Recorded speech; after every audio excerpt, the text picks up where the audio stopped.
Okay, so, oh wow. You know what's crazy is that I literally had something that I was just about to talk about, and I already forgot that I said I'm not going to talk about anybody else or worry about anybody else or the humanity as a whole, or, you know, people, and I include myself in that category of, you know, human beings regardless. I forgot that quick. And I was really about to go into a whole topic about something that was not directly related only to me, and self-reflecting and self-introspect. And wow. Okay. So, and then, so I'm not done with this yet. And it's going to be backwards on here. I don't know. But so it says humility. And so, crazy coincidence there. It's hard. Because see, I think the thing with humility is, I think that humility, is only, like, in society, it seems like it's only, possible at the cost of, or like, you know, so when a person is secure, when a person feels safe, when a person doesn't feel like they have to defend themselves, then they can have humility, you know. But when your reputation is on the line, or when you, when it's like, I don't know, it seems like it's only possible, or is only, it's not, it's challenging to be to have humility or to be humble when it seems like it's almost impossible when your back is up against the wall. Does that make sense? In other words, when I already have a negative impression of me that's being put forth into the world, when I don't have a huge leg to stand on as far as how others view me, or what my reputation is, or how, like, you know, like how I come across to others, when that's already at an all-time low, being humble and being genuine really throws a wrench in that even more. Number one, because people don't know how to take that. We live in a world where it's best just to fake it till you make it. Never mind if you never make it, you just keep faking it. And so I believe that we live in a world where really fake is the new real, you know? So when you come to someone with a level of humility, when you're humble, when you are just genuinely honest in your approach to them, or as far as you're able to, you know, you have to understand that this is all very subliminal. This is all very unconsciously communicated or felt. It's very much like on a emotional level. It's not something that's like really, you don't go up to somebody and you be like, hey, normally I would be out for my own selfish motives, and I would say and do things in a way that I needed to get you to do what I wanted you to do, or say what I want. I would really just manipulate the situation in the way that I needed to. But I'm trying something different today. It's called humility, or maybe it's a soft J, maybe it's like humility. But either way, apparently it's when you just like be honest and genuine, and you like lay it all out there, like no cards, like no poker face, you know. I'm trying it. It's just something that I'm trying on. So it's not like that's a dialogue that's ever really spoken. It's very, like I said, very subconscious, very subliminal. So when you go up to somebody, like if, like I'm right now, like I'm smiling and stuff. So like I'm almost being a little bit fake right now, you know. Like you could see me if I came up to you and I was like, hey, so I want your opinion on something. And you can be totally honest. Like I really just want, like whatever it was. You know, I could be being honest with you, or I could be hiding behind a fake smile, or a real smile even, but I could be seeking out to get something, you know. I could have like ulterior motives, whatever it's called. I could have them. Okay. So we don't go around just saying, now there are people that say, Can I be honest with you? Those people typically are people that I don't trust at all. But I'm not talking about people right now. I'm still want to talk about myself.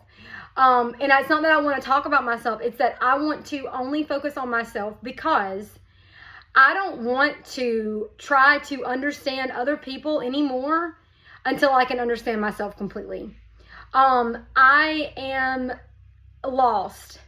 You know, and I'm switching gears a little bit here, but I'm being serious when I say, like, I looked around the world today. Like, I looked around outside my house, in my neighborhood. I looked inside my house, in my relationship. I looked inside myself. I looked around, and I thought, I don't have a clue what's going on here. I don't. I think I'm partly traumatized from life, honestly. Honestly, I think that life, and maybe no experience in particular, but maybe just life in general, has traumatized me. So I think there's that. Also, I think that there is a certain lens, you know, a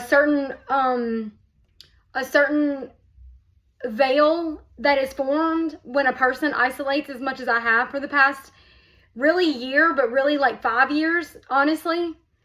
I have really surpassed the point of like being okay with myself and being okay with a long time to I don't interact with people anywhere nearly as much as I should.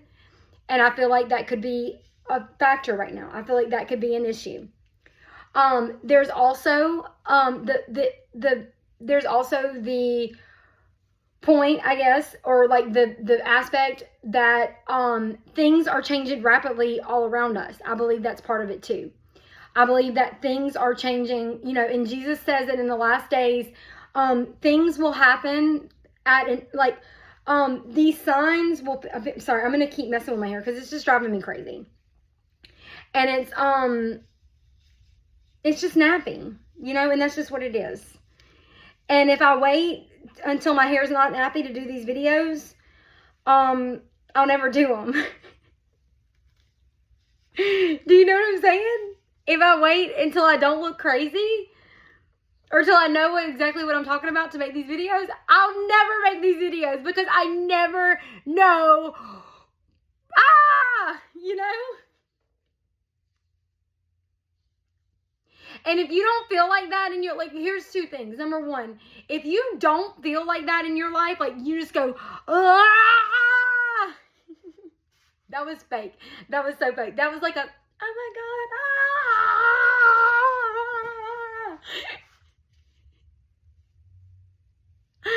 Okay.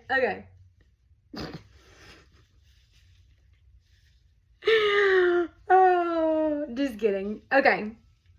If you don't feel like that right now, I don't know why a sane person would be watching my YouTube channel right now. But if you are a sane person, if you are watching my channel right now, I want to switch places with you. I want to not do this nonsense, or at the very least, have you sit down with me and tell me what gives. You know, what gives? Like, what is your secret? How are you not losing your mind in this world? As Jamiroquai says, in this virtual insanity, you know?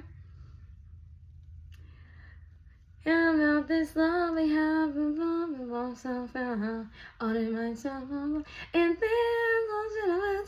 is that how the words go?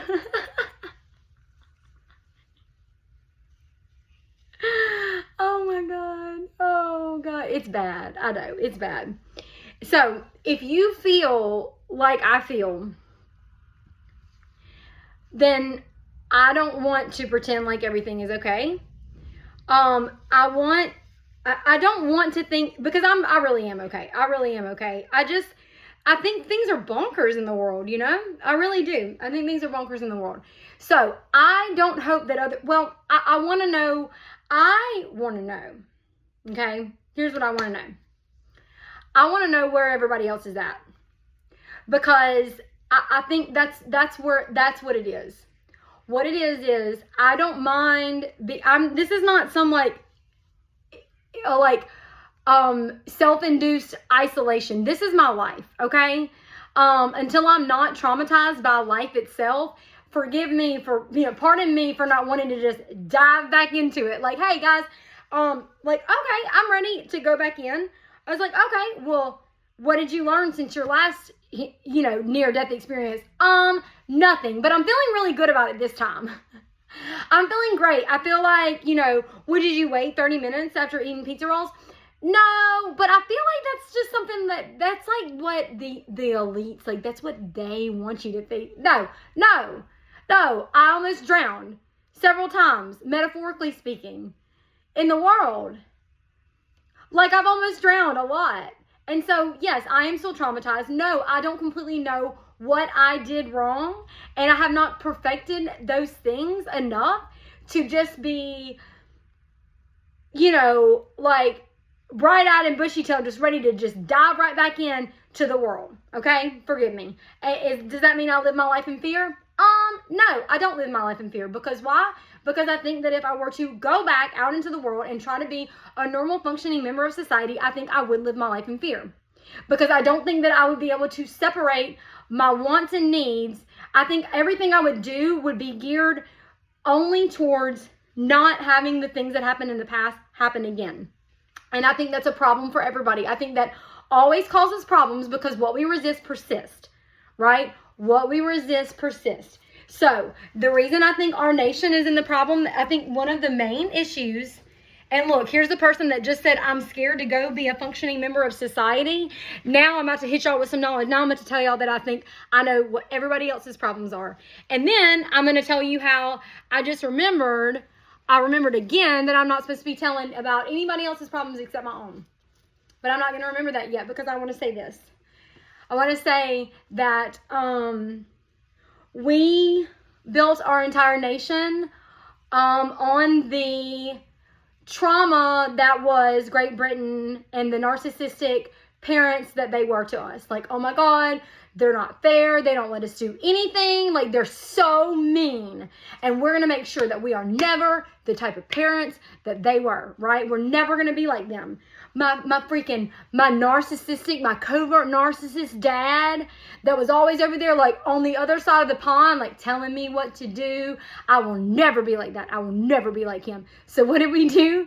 We turned around and we're even worse. We're even worse because we do it in a very, very covert way. See, Great Britain, they were not covert narcissists. They were just good old-fashioned narcissists. Remember them back in the day when a narcissist was just like manipulative and controlling? Or what if they just knew more than us? What if Great Britain really just had a lot, like literally a lot more years under their belt of like literally running a country? And what if they just saw this nation? Okay, I don't even want to go into it because it's like, how did we even get here? Like, really, they were like, Columbus, we told you where to go. You did not even listen to that. Like, you didn't even listen to that. You stopped somewhere. You knew, like, we tried telling you, that's not India. You didn't listen. So you stole the land, called the people Indians, like, just all this confusion, just because you didn't want to just stop and ask for directions, So there's that. So then you just want to stake your claim in this land that you stole from the Indians, that you named the Indians, whatever. So we're still going to have your back because at the end of the day, technically, you're our responsibility. Columbus or whoever, I don't want to even get into all that. But the point is, they come over here, they claim this land, and they're like, now what do we do? Technically, we're like a baby. We are like a baby. We are an infant as far as like raising countries, like nations, Great Britain is like, listen. We know what we're doing. We've done this before. We're grown-ups. We are your parents. Okay? You want to go out on your own? You're showing you're not ready for this already. But at the very least, we have a responsibility, I guess, to like help you. Like, we're going to guide you, do exactly what parents are going to do. You're not going to like it always because who has ever had parents that discipline them that were like, oh, I love my mom and dad. My mom and dad are so cool. They grounded me, but it's because I made bad grades. And I know better. So, spare the rod, spoil the child, right? So, like, but I love you, Mom and Dad. Whoever does that? No one. They're like, oh my God, my parents are like, so, like, whatever, right? So, anyway, so I really, like, has anyone ever, and this is coming from someone who knows nothing about history, knows nothing about politics, knows nothing about parenting. but just hear me out here, okay? Just hear me out. Has anyone ever thought that maybe Great Britain, maybe they really just wanted to help us, the baby country that we were, get up on our own, and then they were going to let us go? Maybe they didn't even want, imagine how difficult it would be, like a long distance relationship. No, we're talking across the world, across the ocean, the 7 seas, trying to run this. They don't even know it's over here. Like, they don't even know if it's fertile soil. They don't know anything about this place, right? Besides word that's coming back to them, like, probably years. Like, okay, well, we're just going to wait and see. Like, we don't even know for sure if they landed. Let's wait for years. And then we get word back that they're like, we found land. We don't need y'all, It's crazy. So, like, what if they really just thought, look, well, we have, like I said, like, we have a responsibility here. This is our, like, now teenage, disgruntled, like, out of control, rebellious teenage son and daughter that have went and, like, basically got a girl pregnant, like, we don't want any part in this, Believe it or not, because I know we live in the era of the grandparents, like, I know these days it is, like, no problem for grandparents to raise these kids, because that's a whole different deal that I'm not going to go into right now. I'm not. However, I think there was a time when no grandparents wanted to raise their grandkids, right? What if that's how Great Britain felt? What if they never wanted to control anything? What if they only taxed the tea? Which, think about it, like, we don't even like tea the way Great Britain, like, the English love tea. So, like, they were literally, like, I don't know. It's worth thinking about, right? It's worth considering that maybe Americans are fucking assholes. Maybe we're spoiled brats that have no idea what to do, yet we want all the power. And then when we get it wrong, we're like, maybe we all need to practice a little humility. I know I do. Because I don't know where humility starts and ends and where reality starts and ends, honestly. I think that we all need a reality check. And I think that we all need to be able to have someone that can hold us accountable. And I'll tell you, you can tell when a person genuinely cares and wants to hold you accountable. So things that are easy to say are usually not the things that need to be said. So if I can say something to you, and maybe it's a difficult thing to say, maybe I need to tell you that,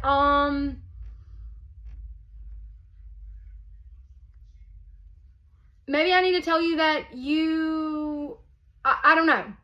Like, maybe there's something that I'm seeing that you're not seeing, and you and I have this relationship that is centered around holding each other accountable through love, with Jesus Christ as our, guidance, but like say a church, because I'm not a member of a church and I want to be, again, traumatized.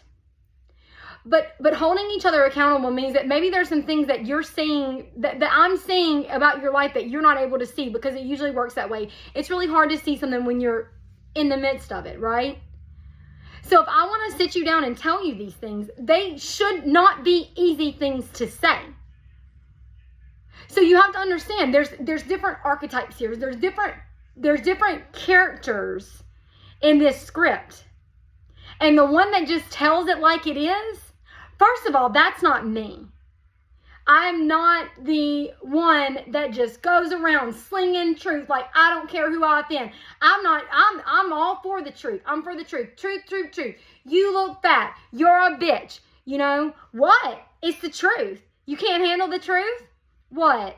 The truth hurts, right? No. It might, but it should hurt you a little bit to say it. If I'm delivering truth to a person,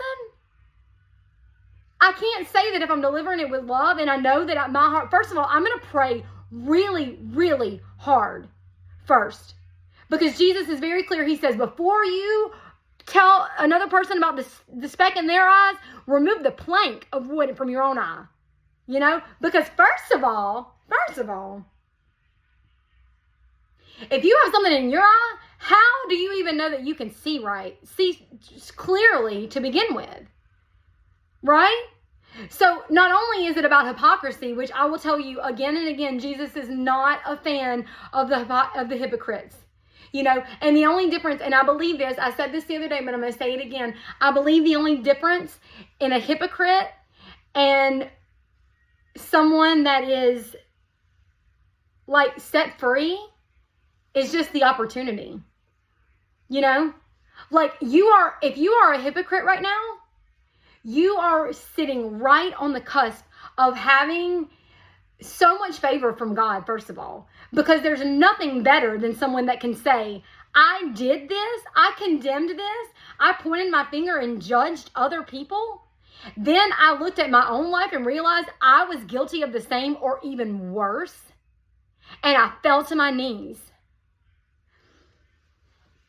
I fell to my knees and I realized, God, who do I think I am?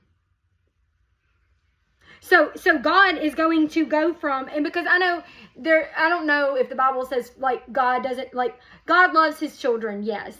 But I think that there are certain people, there are certain behaviors or lifestyles or archetypes maybe, or groups of people, I guess, that God, I think, really does hate.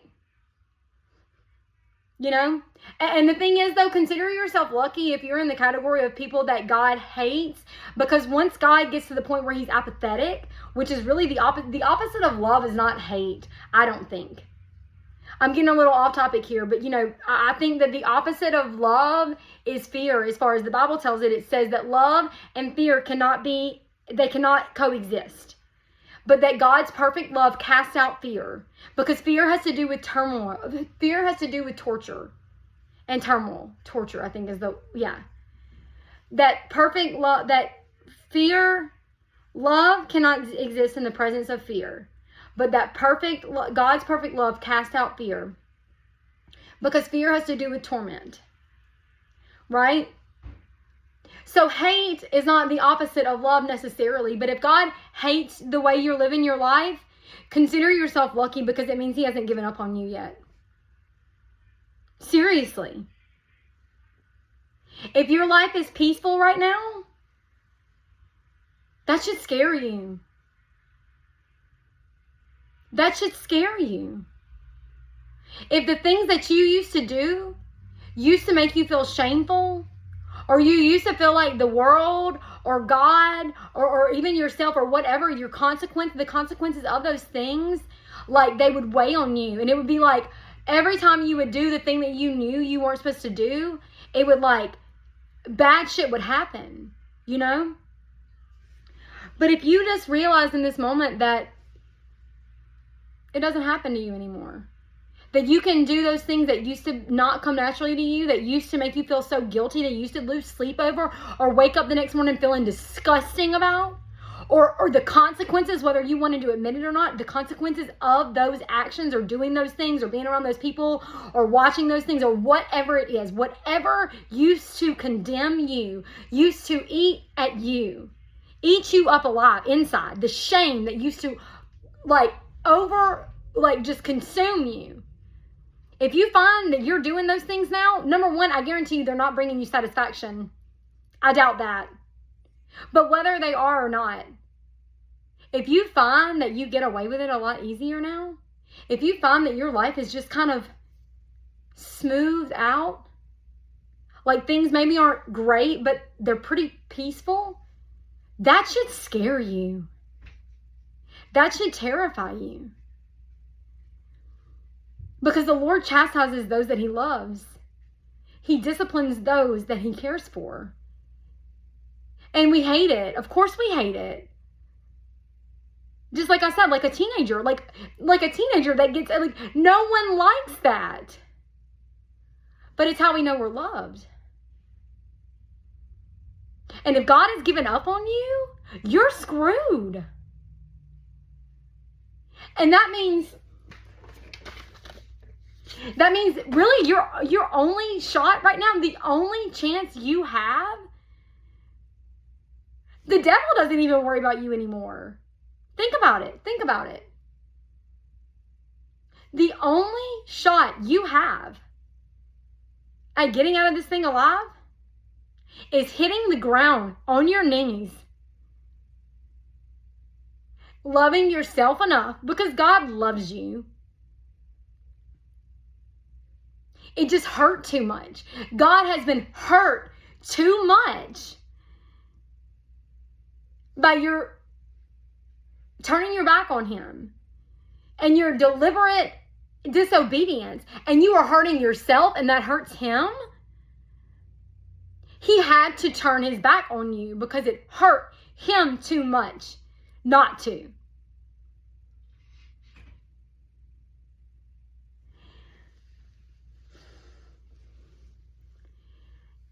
So the devil's given up on you because you're doing his job for him.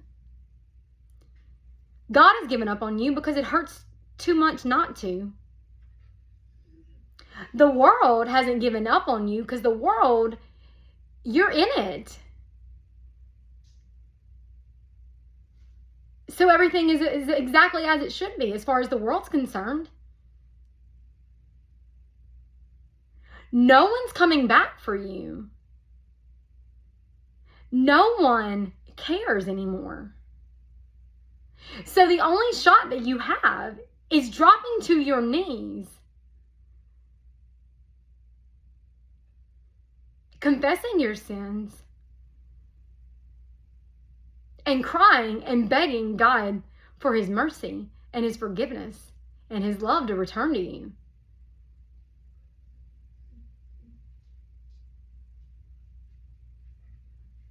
I need for you to know that I, of all people, am the last person that should say this, because I have no one in this world. Damn near.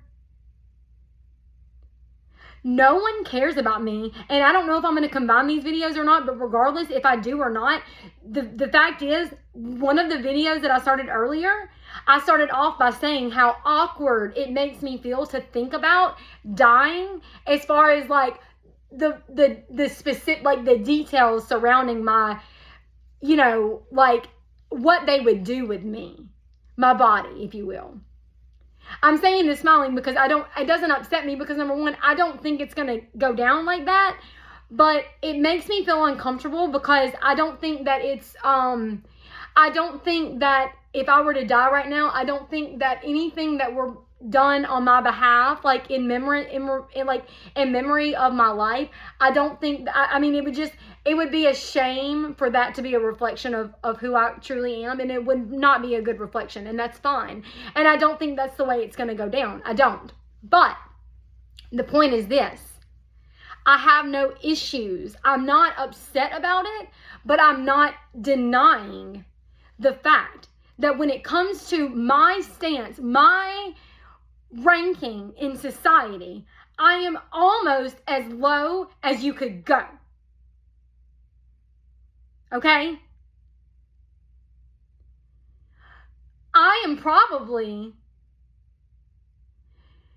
the worldly equivalent of the person that I feel like I was just speaking to a minute ago when I said no one cares about you anymore. As far as Satan and God and all of those things, no one cares. You're on your own, kid. When it comes to the world, that's me.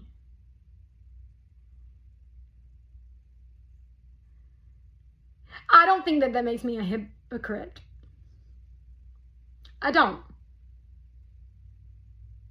In fact, maybe the fact that I am, from what I can tell, based on my observations, based on deductive reasoning, I would consider myself just about as low as one can be ranked on the social class ranking system that does not exist. You know, I'm just about as low as one person could be. I don't want to be arrogant. And I don't want to feel like I'm compensating, because I don't think there's anywhere in the Bible where it says if the world despises you, if the world rejects you. No, Jesus said if that's the case, don't forget they first hated me. They first rejected me. They first persecuted me. In this world you will have troubles, but take heart, for I've overcame the world. That's what Jesus said. But I don't think he said if everybody on this green earth hates you, that means you're first in the kingdom of heaven. I don't think he said that. I could be a real asshole. And I could be hated by almost everybody walking God's green earth right now. And it could be because I'm a shitty person. So I would look real foolish if I was going to bank my confidence on that. Oh, God's got me. Those who are first will be last, right? That's what I'm going with. No, I'm not. Because like I said, I don't want to be hated in this life. I would actually like to be liked in this life, because I feel like I have a better chance of reaching someone that might not know what they need to know about who God really is, that I might could tell them. And that's never going to happen if either I actually am not liked by most people, or I believe that I'm not. Therefore, I don't ever put myself out there in any real way, in any circumstances. Do you see what I'm saying? So I don't think it's a sliding scale. I don't think that one is contingent upon the other. I think that you could be hated in this world and still be not in favor with God. Or you could be loved in this world and you could still be highly favored by God. I think Jesus just wanted to warn us that there is a good chance that if you walk in the way that he walked, if you strive in life to live a life like him, and every day you really try to be more like him, so that people look at you and they see part of him. I think he's just warning you, hey, don't forget how they treated your boy, you know? Because they'll try to get you that way. They'll try to tell you, like, if God loves you so much, then why is your life so miserable, you know? Well, there you go. That doesn't have to be the reason why, but you should take comfort in knowing that these are the things that, like, they mocked him. They mocked him. You know? As they killed him. They laughed at him.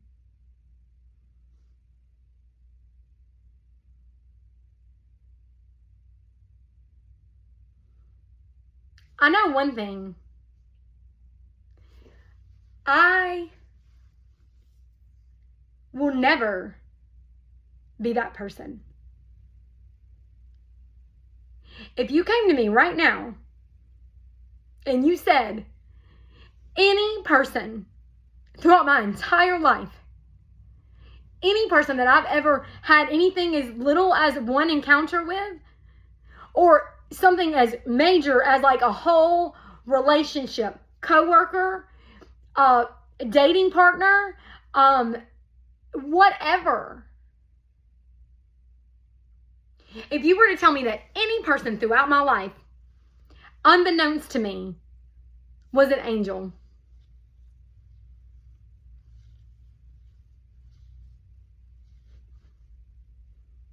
I go, okay, fair enough. I hear my little, like the Chuck E. Cheese coin clicker. Ding, ding, ding, ding, ding, ding. I just hear it going a little bit higher in heaven. Because I know how I've treated people. Assuming that they were other humans. You're never going to tell me about a situation where, oh, a person was actually deaf, dumb, and blind, or undercover boss, or it was, you know, undercover God or undercover Satan or anything like that, where I'm going to go, oh my God, I'm so embarrassed. Like, I had no patience for that person. Or like, had I have known, like, I would have treated them. No, never.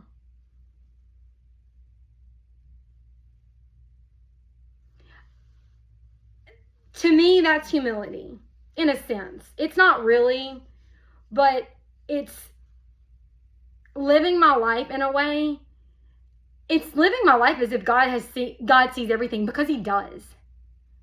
And I think that I've placed too many life, right, like, I think that I'd explain things by life's,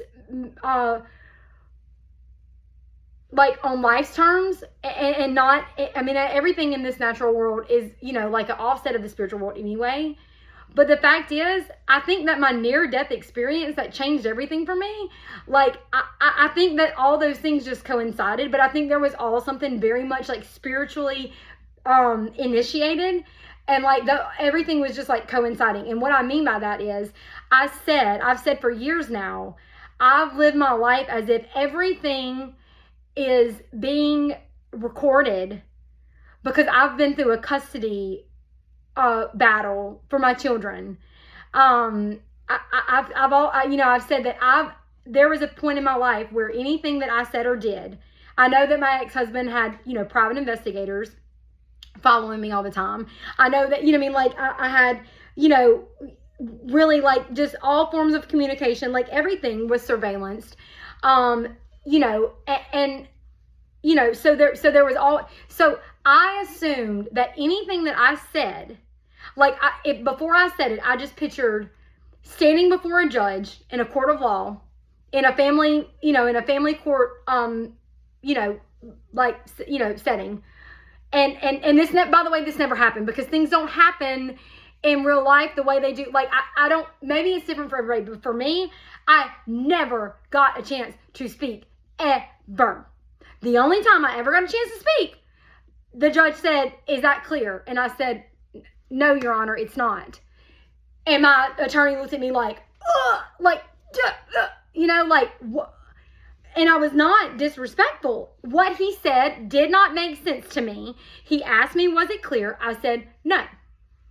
My attorney looked at me like, oh my God, like, how could you? He tried to explain it to me later.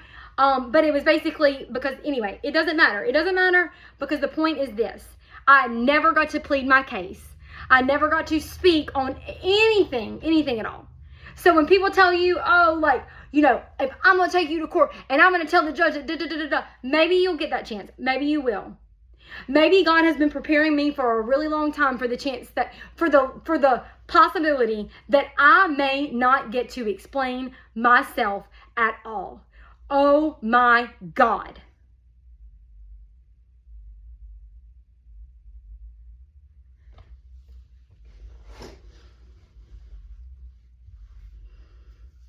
Maybe God has been preparing me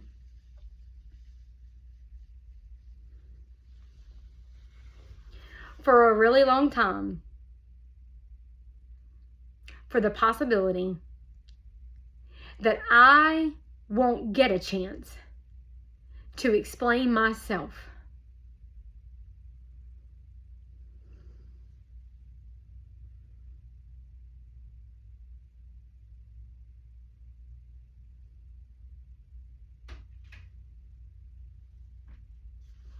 Because I'll tell you, none of us will.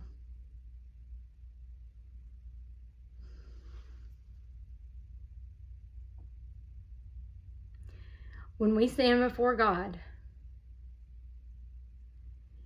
when you stand before God, you better hope that your life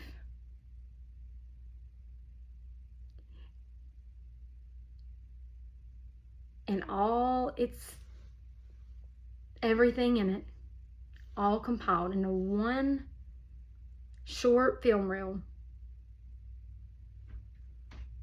you better hope that if he doesn't give a chance for you to explain yourself, and I'm telling you right now, I don't think he's going to, you better hope what plays across that screen will betray you in a way that God will take mercy upon. Because the time for explaining will be long gone.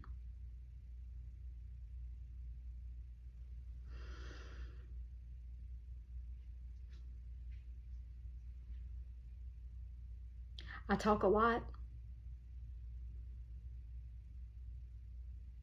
but I also know when to shut the hell up.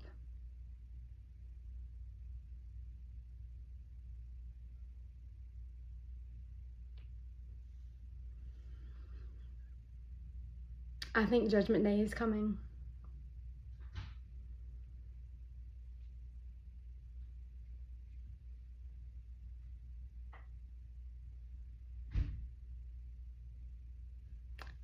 And I hope everybody's ready.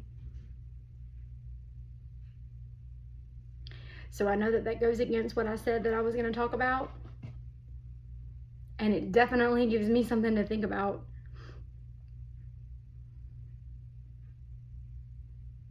But I'll just leave it at that. If you were accused of something right now, would you feel the need to explain? Would you need others to be in your corner, agreeing with you or backing you up or validating anything? Or would your character be so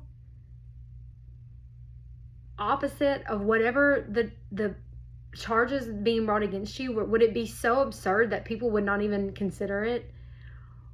Would you be fine with never being able to stand up for yourself, telling your side of the story, if you were never given